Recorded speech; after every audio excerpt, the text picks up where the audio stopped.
பார்க்கலாம்.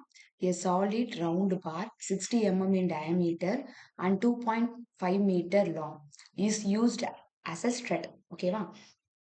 One end of the strut is fixed while its other end is hinged.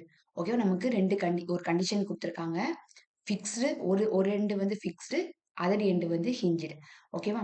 Find the safe compressive load for this strut. என்ன formula use பண்ணணும் அப்படின்னா Euler's formula. So எந்த formula use பண்ணணும் அப்படின்னு கொடுத்துருக்காங்க நம்ம note பண்ணணும். ஓகேவா? assume E is equal to 200 giga Newton per meter square and factor of safety is equal to 3 அப்படின்னு கொடுத்துருக்காங்க. ஸோ ஃபர்ஸ்ட் கிவன் எடுத்து எழுதிடலாம். ஸோ டயமீட்டர் டி கொடுத்துருக்காங்க 60 mm. ஸோ இங்கே பாருங்க நியூட்டன் பர் மீட்டர் இருக்குது. ஸோ அதனால இந்த எம்எம்மா நான் மீட்டராக மாத்துறேன். ஸோ எம்எம்மா நம்ம மீட்டராக மாற்றணும் அப்படின்னா டிவைடட் பை, ஓகேவா, டிவைடட் பை 1000. ஸோ மேலேருந்து கீழே வருது. ஸோ 1 2 3. ஸோ 1000ஆல நம்ம டிவைட் பண்ணோம் அப்படின்னா நமக்கு ஆன்சர் 0.06 மீட்டர் வருது. நெக்ஸ்ட் லென்த் வந்து 2.5 மீட்டர்ல தான் இருக்குது. ஸோ கண்டிஷன் என்ன சொல்லியிருக்காங்க அப்படின்னா one end of the strut is fixed and other end is ஹிஞ்சுடு.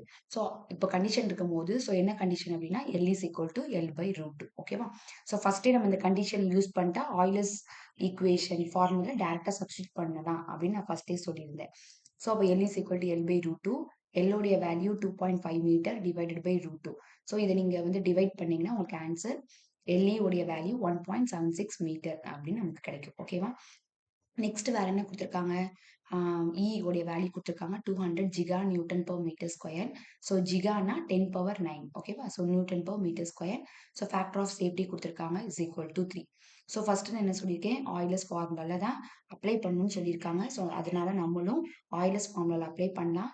By square EI divide by L square. இதுதான் எல்லாத்துக்குமே காமன். ஓகேவா? இங்க E வரும். ஓகேவா? நீங்க E போட்டுக்கோங்க.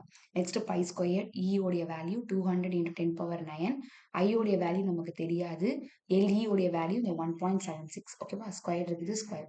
ஸோ இப்போ நம்ம இந்த I உடைய வேல்யூ எப்படி கண்டுபிடிக்கணும் அப்படின்னா இது வந்து சர்க்குலர் செக்ஷன் கொடுத்துருக்காங்க.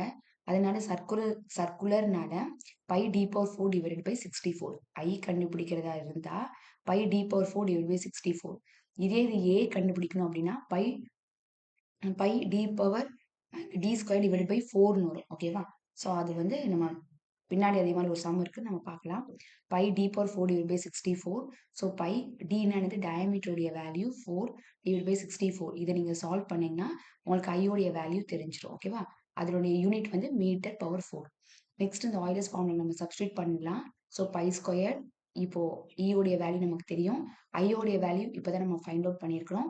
டிவைடட் பை LE ஸ்கொயருடைய வேல்யூ நம்ம சப்ஸ்டியூட் பண்ணோம்னா நமக்கு வந்து ஆயிலர்ஸ் ஈக்குவேஷனுடைய அந்த ஃபார்முலால இருக்கிற நம்ம வேல்யூ நமக்கு தெரிஞ்சிடும். ஓகேவா? இது இன் டர்ம்ஸ் ஆஃப் நியூட்டன். நமக்கு சேஃப் கம்ப்ரசிவ் லோடுன்னு கேட்டிருக்காங்க. ஸோ இந்த ஆயிலர்ஸ், இந்த P Euler's divided by factor of safety தான் என்னது அப்படின்னா சேஃப் கம்ப்ரசிவ் லோட். ஸோ இப்போதான் இந்த ஃபைண்ட் அவுட் பண்ணியிருக்கோம் இந்த வேல்யூ. இதை நாங்கள் இந்த ஃபர்ஸ்ட் சம்ல மட்டும் நான் நியூட்டனை கிலோ நியூட்டனா மாற்றி காமிச்சிருக்கிறேன். ஓகேவா? ஸோ உங்களுக்கு தெரிஞ்சுக்கணுக்காக. ஸோ நியூட்டனை நம்ம கிலோ நியூட்டனா மாற்றணும் அப்படின்னா 10 power -3 divide by factor of safety வந்து 3 கொடுத்துருக்காங்க. ஸோ இதை நீங்க வந்து சால்வ் பண்ணீங்கன்னா உங்களுக்கு இன் டர்ம்ஸ் ஆஃப் கிலோ நியூட்டன்ல கிடைக்கும். ஓகேவா? ஸோ உங்களுக்கு இது புரிஞ்சிருக்கும்னு நினைக்கிறேன். தேங்க்யூ.